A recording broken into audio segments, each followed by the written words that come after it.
Of the Indo-UK Tech Summit and started off by asking him if concerns were raised about the regulatory environment in India. We are looking at the financial services sector, and an enormous amount of work has happened between UK and India. Today we released 2 new papers as a part of Indo-UK Financial Partnership. And we hand over the papers to the Finance Minister, Mr. Arun Jaitley, this evening.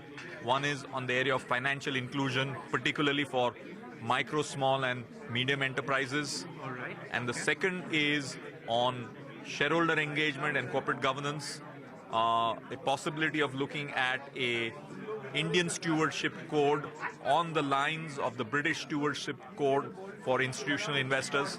So these are the 2 major initiatives which have been launched today on the occasion of the Indo-UK CEO Forum, and which we will be presenting to the Finance Minister, Sir Jerry Grimstone from the UK side, and myself this evening. Sounds really interesting. So just elaborate a little bit about the corporate governance code that you're talking about. This is a code. In the UK, there is a concept of a British stewardship code, which all the major institutional investors are voluntary signatories. All right. And that lists down voting policies, levels of activism, potential conflicts of interest, and a whole host of governance issues which are in the form of a code known as the British Stewardship Code.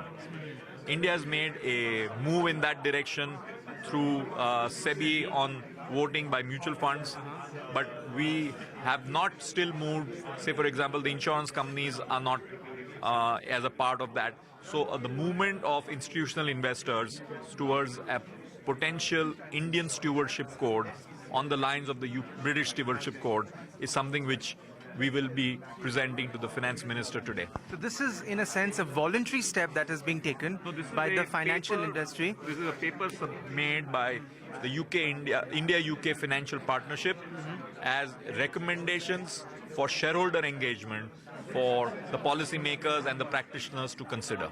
Oh, that's interesting. So you'll be presenting it to the Finance Minister for possibility what? Adoption in India? For them, and to appropriately modify it for Indian situations. Okay.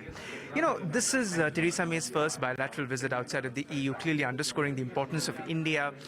What was the body language like, when Extremely positive. I think... does India gain from Brexit? At this point of time, as Indians have a phenomenal opportunity with the British very open to doing business and probably planning the post-Brexit world where India could be a significant partner for the UK. One final question. We've seen the anti-trade rhetoric becoming extremely pronounced in the recent past. In fact, Brexit was, in a sense, a manifestation of that rhetoric. The US election, the verdict is going to be out soon. Even Hillary Clinton is now being very ambivalent about the TPP. Your views, concerns? Based on what I heard from the policymakers, both on the British side and the Indian side, the mood was doing more trade and not getting bogged down by rhetoric. So that is a positive signal I got from what the policymakers were saying today in the context of Indo-UK ties. And I see potential liberalization of trade and investment between UK and India, of course, in the post-Brexit era, because right now the UK is bound by European Union rules. Okay, so those are the